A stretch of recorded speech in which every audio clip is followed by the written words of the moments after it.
First off, here's a Pokemon code for anyone that wants it. Alright, so The Flash is officially out now. I watched it last night. I'm gonna start with the things I didn't like first. I wasn't really feeling the new suit. I mean, it wasn't horrible, but I just prefer the Justice League, Zack Snyder's, what Zack Snyder did with The Flash. His suit and everything. And I'm sure you've all heard about, the visual effects. Like, that's my main complaint I have with this movie is, like, after waiting for so long, the graphics were bad, like, visibly bad. Some of it looked like, I compared it to the Polar Express. Now, the Polar Express is a good movie, like, for what it is.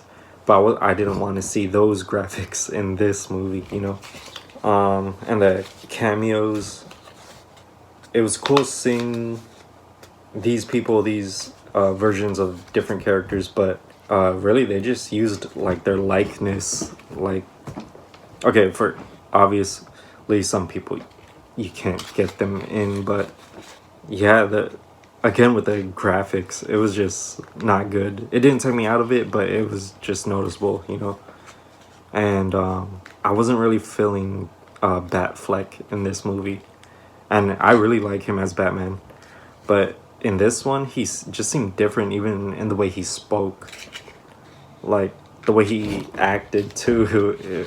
It didn't feel like what we've seen before. I also didn't really like the scenes with the younger Barry, like not the child version of Barry. It just seemed too sappy. I don't know if that's the word, but they try to push like okay, we get a cute, sweet, lovey-dovey stuff. I didn't like it. Recasting his dad, Barry's dad, and that post-credit scene, it just left me more confused. Like, okay, spoiler talk. After everything's all said and done, we're still with the Barry that we know, right? But now he's in a world where Ben Affleck isn't Batman. So, like, is he in another universe, or did just, like, everything change? I don't know. But I wasn't expecting that Batman cameo at the end. That was cool. Okay, now the stuff I did like about the movie. Supergirl. She was, to me, the best thing about this movie. Limited screen time, but what we got, she, like, killed every scene. That first action sequence we get of her when they save her, like in Russia or something. That was cool. The movie was also actually funny, not cheesy. Let's see. When Barry loses his speed and then he starts running around, that was funny. Besides Supergirl, the other highlights of the film were the more serious and emotional scenes, like the end at the grocery store with his mom. He's trying to, where he realizes, like, certain things just need to happen. Canon event, if you will. Yeah, Ezra Miller played his parts very well. Like, all the sad stuff, the funny stuff, he was good.